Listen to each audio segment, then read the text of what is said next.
X'inhu d-djalett? X'jagħmel id-djalett Awċi dak il-hu?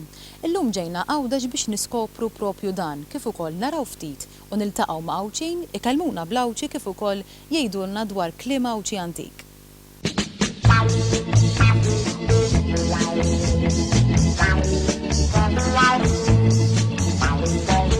Minkejja ċ-ċokon tal-Gżejjer Maltin, wieħed jista' faċilment jidentifika l-gżira li fiha jkun twieled Rabbawexx mid-djalett li jitkellem. B'mod partikolari jekk id-djalett ikun xi ftit mawweġ mhux ħażin li jfisser li l-persuna tkun Awċija. Iżda id-djalett minn fejn ġie?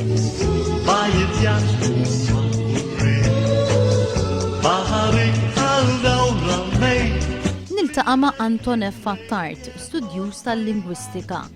Niltaqa' miegħu fil-qalba tar-Rabat u immedjatament nibdew nitkellmu dwar il-pronunzja tad-djalett Awċi u minn fejn oriġina. Id-djalett huwa wirt tal-konsonanti biex ngħidu hekk il-konsonanti enfatiċi tal-ilsien oriġinali fl-Arbi. Meta ngħid konsonanti enfatiċi ifisser konsonanti li huma differenti minn dawk li għandna aħna.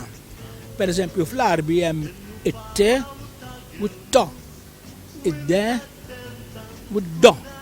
Issa fejn ikun hemm il-konsonanti qawwija tal-Arbi l-enfatika, allura dik toħloq sensiela vokalika li tkun iktar il-ġewwa. Anton jagħtina ftit eżempji ta' kif l-Awċin jippronunzjaw il-kliem u għaliex. Il-kelma kaħħal, wieħed li kaħħal. Ara kif tispiċċa kaħħal. Mentri jekk irrid ngħid ġabbar imbagħad bid-djalett, ma nistax ngħid ġabbar, imma rrid ngħid ġabbor. Għandek dik lo. Il għaliex għax is-sensijiet vokaliċi huma differenti.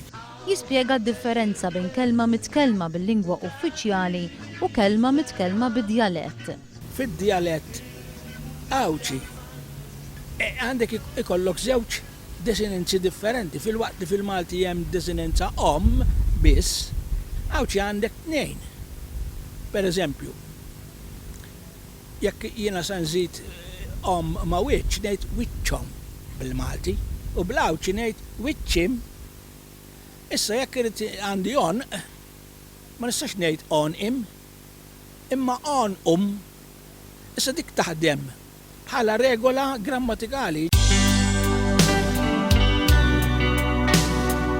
Id-djalett Awċi mhuwiex wieħed biss, kull raħal żviluppa l-intonazzjonijiet u l-fonetika tal-konsonanti u l-vokali tiegħu. Min ikun Awċi jinduna illi wieħed pereżempju huwa bix-xewkija, ixommu mill-ewwel, minħab miexix, minn kif jippronunzja l-kliem.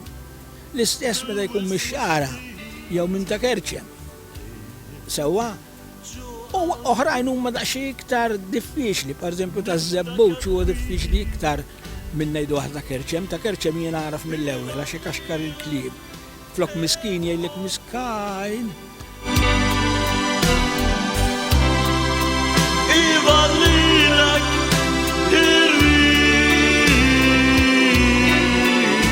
Jgħid ukoll li dari kien hemm inqas taħlit tan-nies għal daqstant f'kull raħal kien jiżviluppa djalett għalih.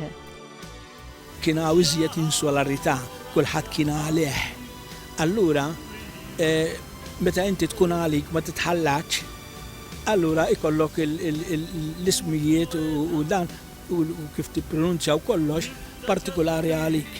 Allura kien hemm inqas taħlit u kulħadd jiżviluppa tiegħu. Hawnhekk jelenka vokabularju differenti li juża n-nassab u l-kaċċatur Awċi meta jkun qed jirreferi għal asfur partikolari.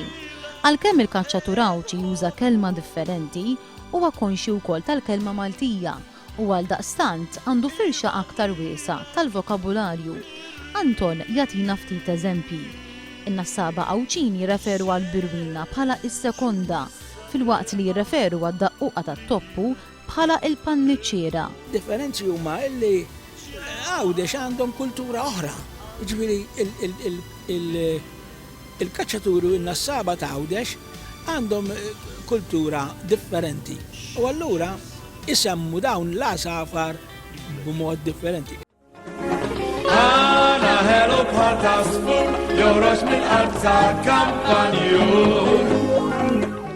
Morna fl-irħula ta' Lasri u San Lawrenz u ltqajna ma' dawn iż-żewġ anzjani. Xrob maġiri tal-olijiet ta' ċemx ċizdeġ fis-mewwir. Iġi per eżempju għamli l-aktar kiettajli tammasan.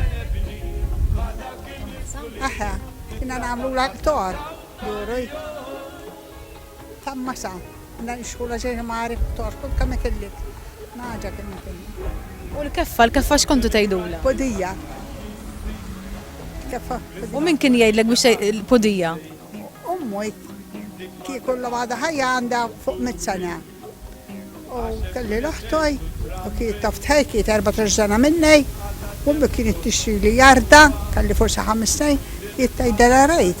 Għamli la podija kbira, tof ki tamis podija sal-biwt. Per esempio, tejt fil-ħodu, nejdu fil-ħodu. Fassilħe.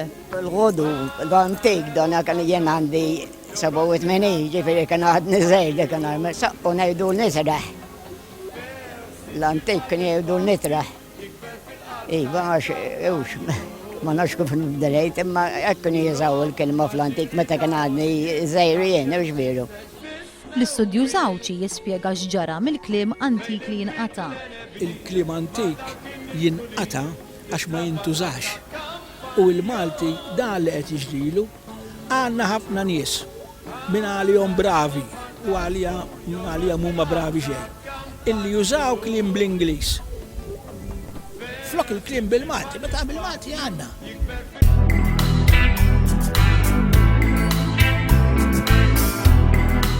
Id-djalett ma jeżistix biss f'Għawdex jispjega Anton, anke f'Malta hemm id-djalett. U mhux id-djalett li nafu bħad djalett taż-żejtun, tas-siġġiew u taż-żebbuġ, iżda id-djalett li qed jiżviluppa llum. Id-djalett minnu nnifsu jista' jinħoloq mhux biss f'Għawdex imma anke f'Malta x'għalija dan huwa djalett ta' Malta dan li tkantaħħa flok tkanta taċċettaħħa flok taċċetta u biża kbira flok biża kbir. Ġifieri dan tawwiċ tal-lingwa.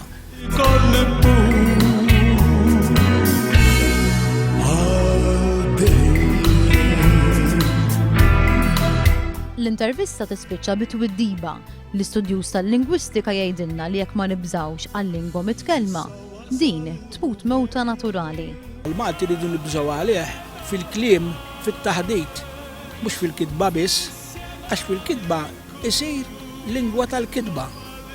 U allura jekk imut aħna nistgħu nibqgħu nikbuh, imma kimut ikun miet.